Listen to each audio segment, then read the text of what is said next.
our job for as long as you are in this prison is to look after you. Wow. Because you have been fighting for our families. When we have been locked up in here and unable to fight for our families, that's what you were doing for them. Wow. And so as a way to pay you back, as a way to say thank you, we're going to make sure that we look after you as best we can. We can't protect you from everything, but we will be able to look after you. Well, welcome back to the Cory Lee Show, guys. Man, this is going to be part 2 of an amazing conversation that we had with my new friend, Yvonne. He was telling an amazing story about his journey from, he was leading a small congregation as a pastor, but just the injustices that were stirring up around him, the boldness that he had to take courage to stand up to those injustices, kind of had a price attached to it.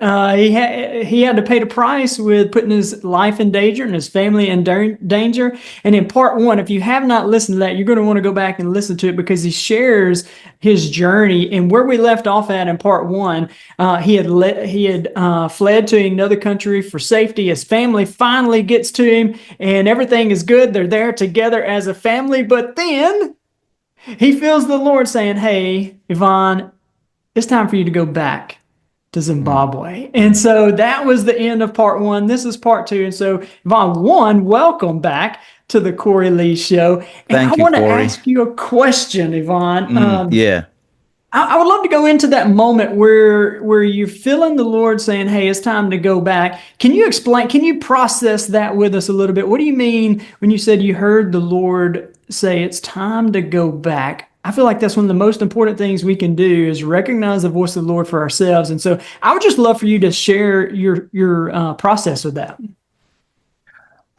Cory, first of all, thank you again for having me back to continue the story that we started. And I felt such a great connection when we spoke on the first part of the story. That there is a purposefulness to our conversation, which goes beyond us. And so I want to be cognizant of that, and to be appreciative of that sense of a purpose that's just bigger than us getting on a podcast. That this is about somebody else listening to this story and finding hope and finding courage and finding strength and finding answers in their own situation. So, first of all, it was hard to have gotten to a place of safety with my family, right? A 5-year-old, a 3-year-old, and my wife is pregnant with our third one. And you kind of breathe a sigh of relief, because the logistics of getting everyone out of the country were not straightforward. If you remember, I left first, escaped the country, then had to try and get my family out, because they couldn't come through the route that I had taken, because that was a very harsh kind of a route. It was middle of the night. It was in the middle of the forest, trying to cross a border. And to do that with the 5-year-old and the 3-year-old and the pregnant woman is just, besides not being easy, if you tried it, is just wrong, right? Yeah.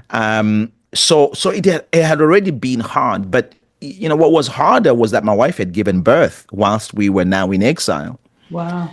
To our third born. So my daughter was born, and 3 months after holding her, that's when that sense that it's time to go back, or I must go back, the job is not done yet, came. The sense that God was saying to me, what I began with you is not over. And to your question, how did I sense that? For me, it has always come through, number one, my personal time that I spend in prayer, just talking to God. My conversations with God have been some of the most valuable things that I have had on this entire journey. The fact that I can just start talking to him no matter where I am, whether I am in hiding, or if I am in prison, or if I am on the run in the middle of the night trying to cross the border, or I'm in a safe country holding my 3-month-old baby, and I'm trying to figure out what to do next. It's prayer. It's just talk. It's just turning to God and opening my heart to Him. And so it started off as just a sense of being a little uncomfortable with where I was, right? And I remember asking, I said, God, I don't know what it is, but I don't feel at peace. Like, we escaped, we're in a safe country, but I'm not at peace. What's happening? And that's when I had that sense that the reason I'm not at peace is that this is not the finality of what God called me to do, or of this journey. Wow. And I'll tell you of an interesting moment where I felt more peace inside the prison than I did when I was outside. Wow. It was the weirdest sense, right? Where I remember thinking to myself, I feel so relaxed and so calm right now, even though I'm in the middle of an incarceration. And yet when I was outside and I was free and I was safe, there was a sense of panic, or there was a sense of this kind of sense in my heart that there's still something else to be done. Yeah. So that's the sense that I had, was that there was this niggling feeling in me that there was still something else to be done. And so when I took that sense of being uncomfortable, or that sense of not being at rest to God in conversation, that's when I felt Him say, that's because the mission is not done. It's not finished yet. There's still another level that I want to walk with you. And I think that particular moment of then realizing, oh, He wants me to go back. Right? Yeah. First of all, initially, there's the shock that comes with it. Yeah. Right? Because you're thinking, this doesn't make any sense. Like, whoa, wait a minute. We just got out of there. Yeah. Yeah. Right? But then there's the realization that we got out. He brought us out. He brought me through this. So going back is not it's not illogical. It is in fact logical. If He's the one that is sending me on the journey, then going back is the most logical thing to do. So at that time, that's how I sort of kind of, walked through that. It took, now I say this in a couple of minutes, but it took a couple of weeks. Yeah. To deal with this, because then there was the conversation with my wife, and then there was the determination this time to speak to my kids about it, because the first time, when I escaped the country, I didn't tell them what was happening, why we were leaving and so forth. But this time I was determined to have a conversation with them. So this took a couple of weeks. So that was, first of all, me coming to terms with, this is what God wants me to do, and dealing with that. And then bringing my wife into the conversation, and allowing that to settle within her, allowing her to have her own almost tug back and forth with it, with me, with God, right? And then once that was settled, then there was bringing our kids into it, and then there was now the preparation to actually walk it out. I love that. And that there is so much value in what you just said right there. You feel this stirring, and I love how you feel the feeling, this something on the inside, and you did exactly what the Lord wants us to do. You brought it to Him in conversation and allowed Him to give you language around it. Man, that's that. Oh yeah. And it never gets easy, but it also, you also can never beat the peace that comes with it when you come to the end of it. Yeah. Right? Struggling with a hard decision when the Lord has put something on your heart that you feel inadequate for, that you feel scared of, that you feel like it's just a mistake to do. It's hard to do that, right?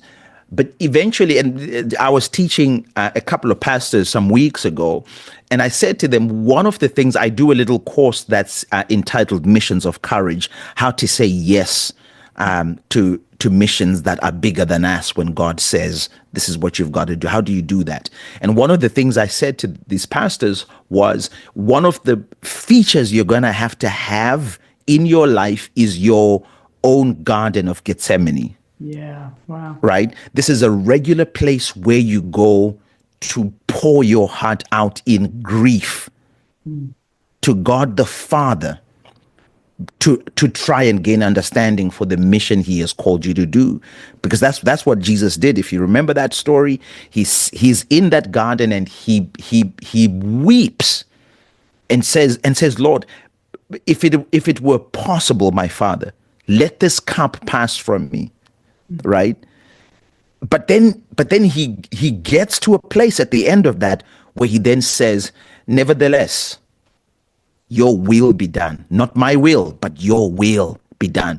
And I say to pastors that your Garden of Gethsemane, when you are on missions of courage, when you are on an outsized mission, when you are having to punch above your weight, when you are having to move mountains that are so much bigger than you are, your Garden of Gethsemane is your process of going from I am scared and I don't want to do this to I'm at peace and let your will be done. Yeah. Wow. That's what your Garden of Gethsemane is, and it's a regular place. It's a place that you're gonna be in regularly, but it's an amazing place because it's a place of strength. You get there with your weakness and your concerns and your fear, and you always leave with a sense of victory and a sense of empowerment and sense of confidence and a sense of faith. That's what your Garden of Gethsemane is. And if you're on a mission that requires courage, if you're on an outsized mission, on a mission where you have to punch above your weight, that is one of the keys and the regular things that will get you through it. Yeah. Well, I want to encourage all of us to go for that. You know, I love that, a outsized mission. And man, we've been in situations like that. And if you tap into reasoning, if you tap into the intellect, you will reason yourself out of it. But I love what the language you use, that it's the most logical thing. When you have a word from the Lord, that is the most logical thing, right? And so, yeah. So I would love to go back into your story some more as well. So you have your Garden of Gethsemane moment, and it's time to go back. The mission is not complete. And it's time to go back. It's time to go back. Journey. So the day comes and I start to make the journey back. The goodbyes are as hard as you can imagine. By the way, it doesn't make it any easier. Yes, you have the peace and you have the confidence, but you still deal with emotions, around this. And so it was tough. I remember when I flew out of the US heading back home, I flew through Heathrow. I cried all the way, Cory. I just had tears. And eventually we began, I traveled to Heathrow, then to South Africa, Johannesburg, and then I took my final connecting flight. Can I ask you something real quick? Mm-hmm. At this moment in the story, do you know what you're going back to do? At this moment, Cory, I don't have the full picture. I love it. That's awesome. Yeah, that's great. I don't, and I suspect you asked the question because you kind of knew the answer. Yeah, right. I love that. Without knowing it, it's one of those things where you're like, okay, I don't have the full picture. The only thing I have is that he said to do it, and this is one of the keys to all of these missions God sends us on. Is that we don't always have the full picture, but we have his full instructions. Yeah. Right. Yeah. And the trick is, if I can follow his instructions, I'll see the fullness of the picture. It'll work out. It'll work out as he said. And that's usually where our challenge is in the obedience and accepting the instructions, because as human beings, and it's natural to all of us. What you want is the assurance. What you want is the full picture, right? Give me the full picture so that I know what to expect and I can know how to prepare myself. It doesn't always work like that. So I don't even know how I'm going to start. What am I going back to? What's going to be the mission? And yet, as the plane begins to go down to land into Harare International Airport, my heart, I'm vacillating between these waves of excitement and these kind of dark, almost, these dark caves of fear that I'm finding myself in every now and again. And I'm thinking, will I be arrested? Will I be not? It's been 6 months. I've been away for 6 months, and I'm hoping things have quietened down. And finally, I touched down, and and I remember praying as I'm sitting in the seat. I was sitting in a 3-seater. I was the only person sitting in this 3-seater at the window, and I'm sitting there praying, and I'm thinking, Lord, if there's a way that you could physically come down the aisle and hold my hand as I'm walking out, this would be a great time to do it. This would be a great moment to do it. And so I'm almost the last person to get. You know how people, when that seatbelt sign goes off and everybody gets up immediately and everyone is in the aisles, I am like taking my time. I'm like, you got everybody, you go for it. I am good. I'm not trying to rush out. And this one guy who was sitting, I think he was sitting in front of me, reaches back after taking his bag from the top, and he looks at me and he says, "Hey, Pastor, I just want you to know that we are so proud of you." Wow. And it was such a powerful moment because, it kind of gave me the assurance that God was watching. He was with me. Wow. And so I get off the plane, and immediately as I get off the plane, it didn't even take 5 minutes, surrounded by security agents. They took my passport and my bags, and once they verified it was me, they told me immediately that I was being detained. I was taken to a holding room where I was stripped completely naked, and I was strip searched in that room, and they went through my entire bag. I went through an interrogation. And then eventually, after a long time and many other things that happened there, the actual police were called. They then came in. They had a warrant for my arrest, and immediately I was arrested. I was put in handcuffs, and I was thrown in the back of a pickup truck, and they drove me off back to the cells that I had been in 6 months earlier. And it was a difficult moment because I think I was coming face to face with the reality of saying, yes, I'll go back. Like, this is what it looks like. But that wasn't even the worst of it. The worst of it was up ahead. But I say the worst of it, but the worst of it also contained in it the best of it. Wow. So I say the worst of it because they took me to court for my bail hearing. This time it happened very quickly. If you remember the last time, thousands of people had gathered at the courts. This time they did not want that to happen. So they moved me very quickly, processed me very quickly, and then I was sent off to a holding prison. And so my bail was denied, and I was to be held in detention whilst I was awaiting trial.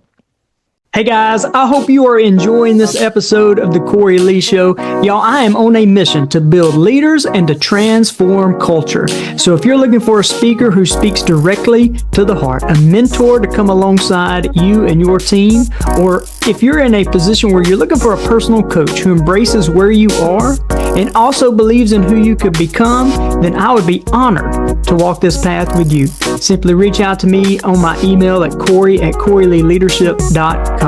Look, let's make your vision a reality. Contact me, and together we'll navigate the path from aspiration to achievement. Your transformation, it starts now.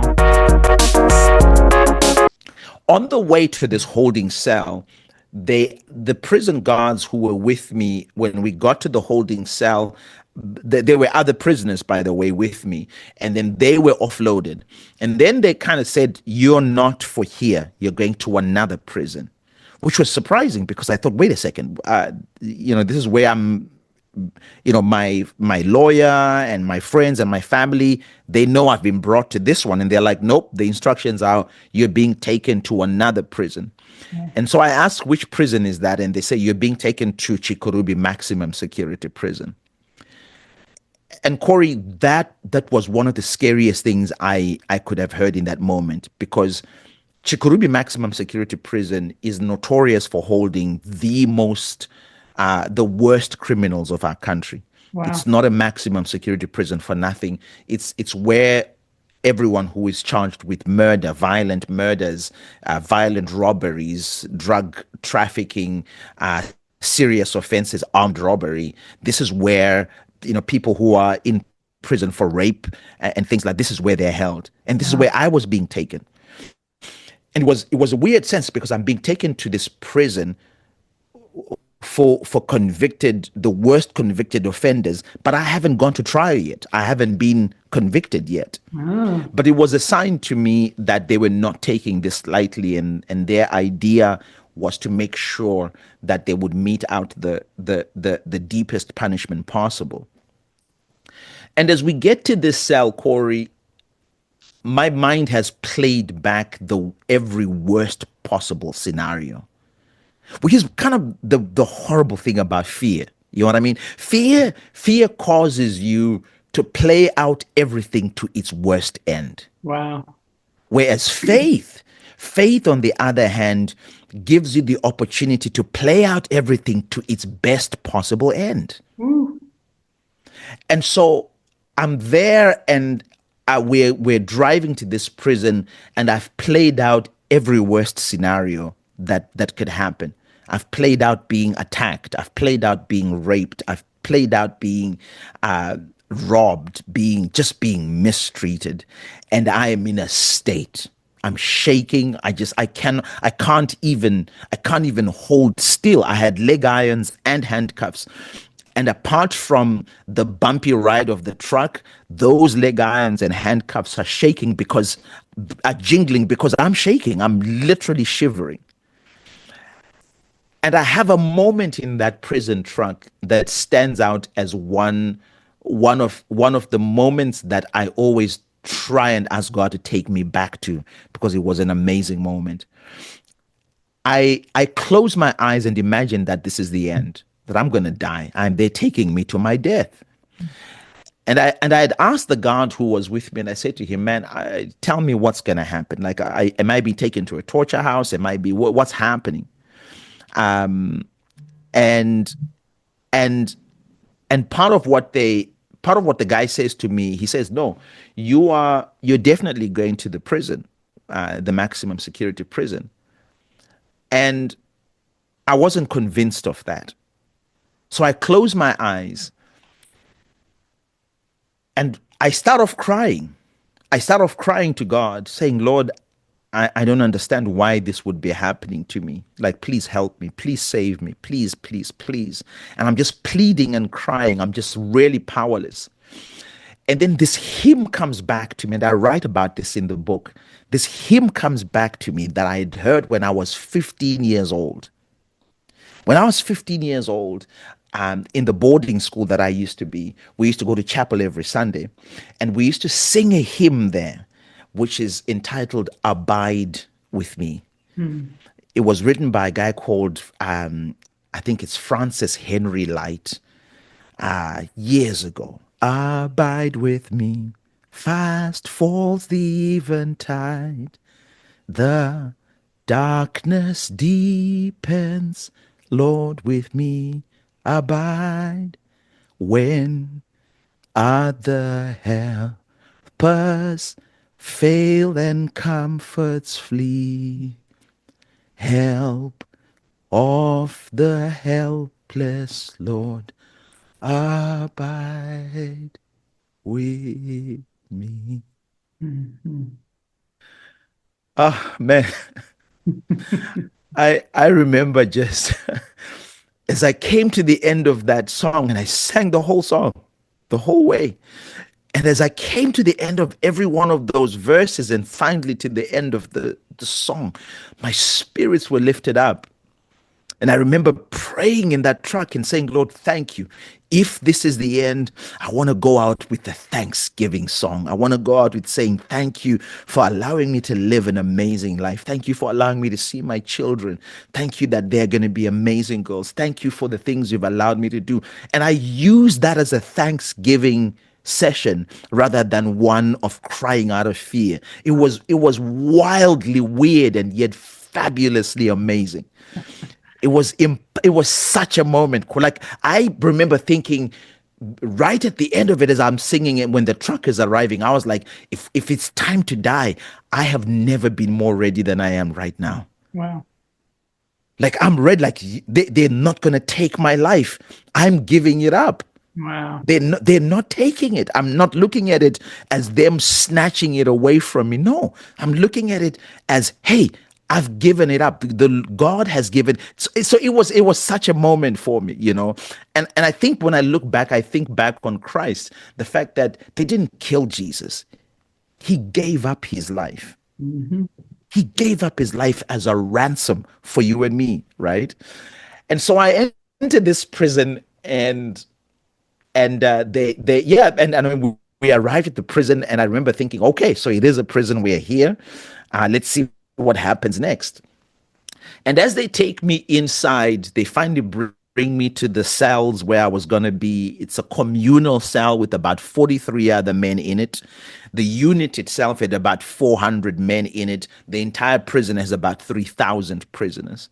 So my cell, I would be with 43 men in one cell. Wow. And as they brought me to this cell and they left me there, they took the handcuffs off, left me there. I'm now waiting, and I'm like, okay, so if they haven't killed me, someone here is going to abuse me.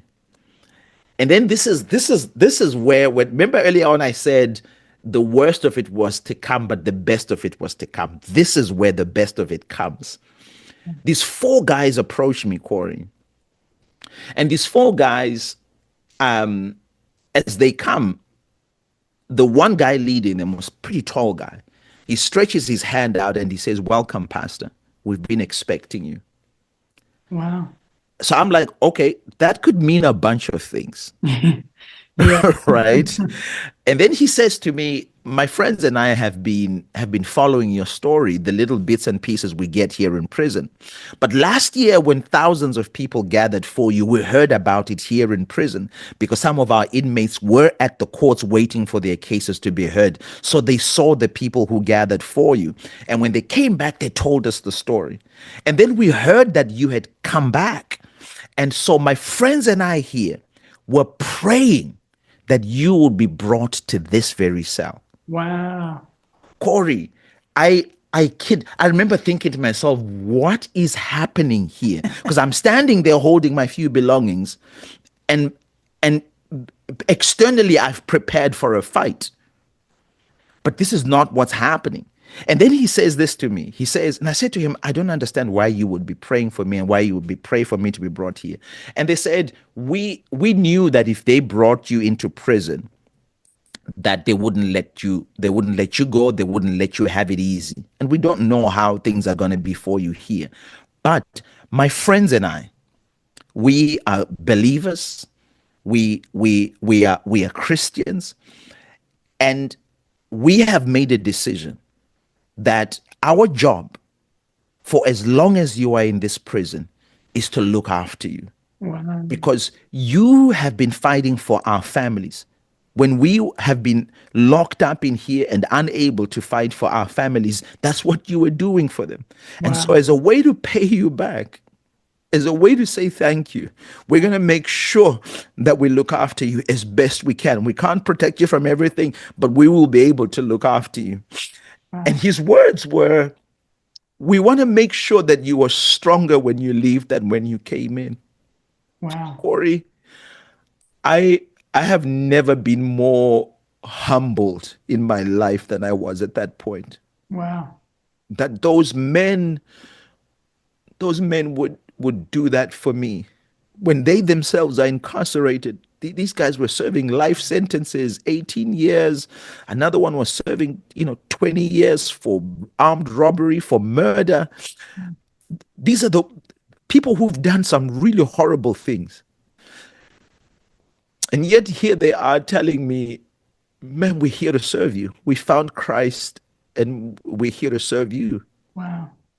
These guys, Cory, looked after me in ways I cannot I cannot describe. Every time I came back from solitary confinement or the torture that I experienced in the maximum security prison, these four men bandaged my wounds. They looked after me. These four men ministered to me. These four men stood me up in front of 400 men and they said, Pastor, preach. Preach. You've got a Wow. mission here. You've got a job here.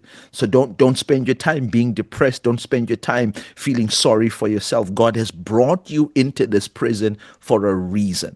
And Wow. we are going to play our part to make sure that that reason is fulfilled. Wow. And for the 3 months I was held in that prison before I was then put under house arrest, those men showed me what it feels like or what it means to be free even though you are in incarceration.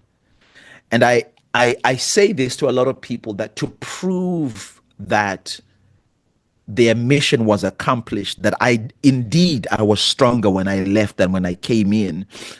I was arrested another 6 times after that. Golly. I continued to do the work because I knew the formula. I knew these guys, the God had shown. Cory, I without being preachy or anything, God had prepared for me before I got to that prison. He was there. Wow. He was there. He was there. And so this is why whenever people say to me, why didn't you stop? And I often say to people, if you had seen the things that I saw, I suspect that you too would have made the decision not to stop. Wow. Wow. And I'd say to you, my time was, let me just, don't worry about that for a second. Let me, there's something about your show, Cory, that's, Ah, that's, that's quite special. But it didn't stop there. wow. When I would come back to prison, it was coming back to my brothers. It was like coming back with a report back. It was like coming back for another shot of strength. It Wow. was like coming back for another level of the mission where God would speak to me again. Where God would minister to me again whilst I was there through the pain. I'm not here to say to you it wasn't painful or that it was easy. No, it was painful. I had to endure it. I had to endure the pain.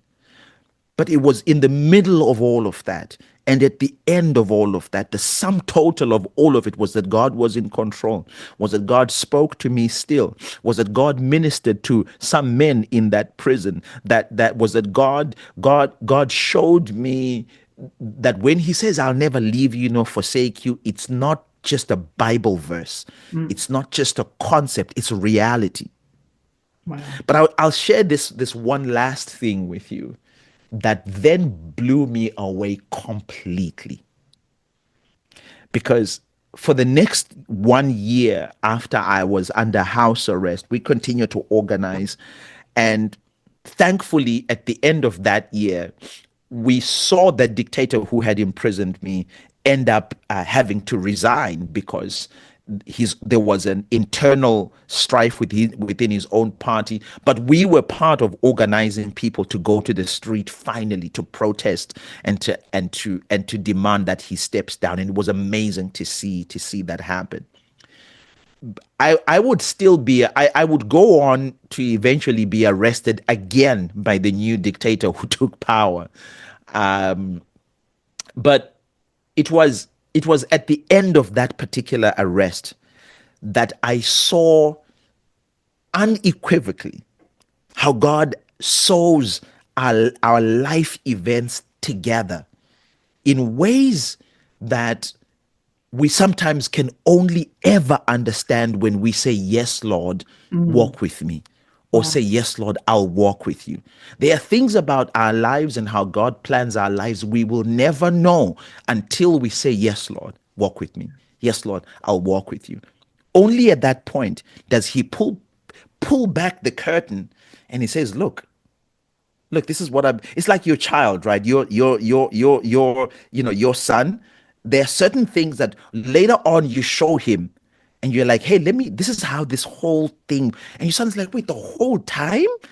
Like the whole time it was you who was making sure I was fed, I was in school, you were back channeling things I didn't know. And here's where that moment happens for me. I leave prison on the 27th of November 2019, and I'd been stuck in and out of prison for a whole year in addition to the other year and a half.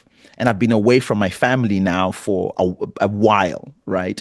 And I'm just about to take off, and I find a friend of mine who says to me, "Hey, um, the there's an old lady who's asking whether you met some people in prison."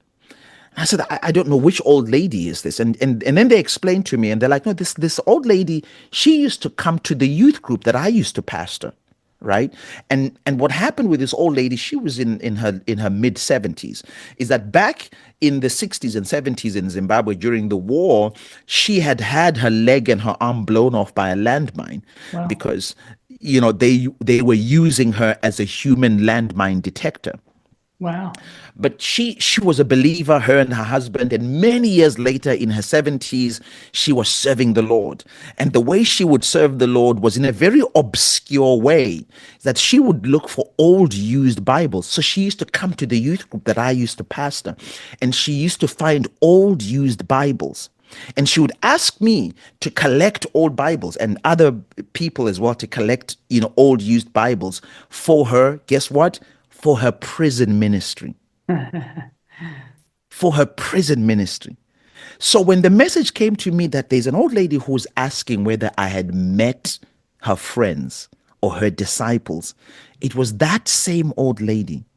10 years, Cory, 10 years before I had been arrested and went into Chikurubi maximum security prison. This old lady used to come, get Bibles, go and disciple prisoners who in 10 years' time would be the people that would look after me when I was at my weakest, when I was most lost, when I felt most abandoned, when I felt like there was no way out. God had prepared for me the whole time. The Wow. whole time. Even before I ever knew I would start this movement, before I ever knew I would walk this journey, He'd already put in place things to make sure that by the time I got there, I don't even know how else to explain it. That's just I mean, dude, it's more, and that's why I say there are some things we will never know about our lives until we say yes to God, until we say, yes, Lord, I'll follow you there. Say, wow. yes, Lord, come into my life and walk with me through this challenge that I'm facing. Only then that do you begin to see that, wait, there wasn't a tooth fairy the whole time. It was my dad. Yeah. Like the whole time. It was you. Wow. Wow. So Wow. Yvonne, wow, I got so many other things I want to talk to you about. That is so amazing. It's so good. go And for it. I know our time is limited. And so what I really want to encourage everyone who is listening, go out and get the book, find out more. I'm sure you go do speaking engagements. Reach out to him. Come and allow him to come and encourage your businesses, your organizations, your churches. Mm. We'll have the links in the show notes below. With Yep. Hmm. support him through prayers. Yes, financially, opportunities. Man, just such an awesome story that I think, man, I hear just faith arises and encourages. And so the way I would love to end this, Vaughn, if you don't mind, man, I'd love for you to pray for us. I'd love for you Oh, to wow. pray for That faith would be and awesome. courage and just whatever you feel led to pray for. But I would love to just end it on a prayer from you. It would be my honor. It would be my honor. Father, my God, I thank you for this moment and this opportunity that Cory and I and his listeners are having right now. A moment of faith, of increasing our faith in you. My God, we are limited in our thinking and in our logical understanding as humans, and leaning on you is the best thing we could ever do. And so today, Lord, as we close out this conversation, I I ask that you would draw more and more of us to lean more and more on you. With everything that we're going through, there are people listening right now who are going through all sorts of challenges, or who are trying to make decisions about whether or not to do something that they really sense is part of their life calling. And today I pray that you would give them the confirmation by bringing them peace. It is your peace that gives us the confirmation, a peace that surpasses all understanding. And so today, my God, we declare our faith and our trust in you. For every task we have before us, for every journey we have before us, we have faith in you, the expectation that God is able to do what he said he would do. And now, Jesus, we thank you. Thank you for your love and for your grace. And that even as we are on this mission, we continue to lift high your name and to testify of the goodness of the Lord in the land of the living. And everybody said amen and amen. Amen. Wow, what an amazing love that. Love that. Well, Yvonne, truly appreciate you. You have added Thank a you, ton of value Cory. to me. I know you have to our listeners. Thank you for coming on. Thank you so much, my brother. God bless you and all the best. Amen. Well, thank you guys for taking a listen. Hope today has added value to you. Make sure you like and subscribe so you can stay up to date with any of the latest episodes of The Cory Lee Show. Hope you guys have a great day, and God bless. 3, 2, 1. Okay. Thanks for joining me today. I hope I have added value to you. And if you have found value in this episode, let me know. Drop a comment and make sure you share with a friend or family member. See you next episode.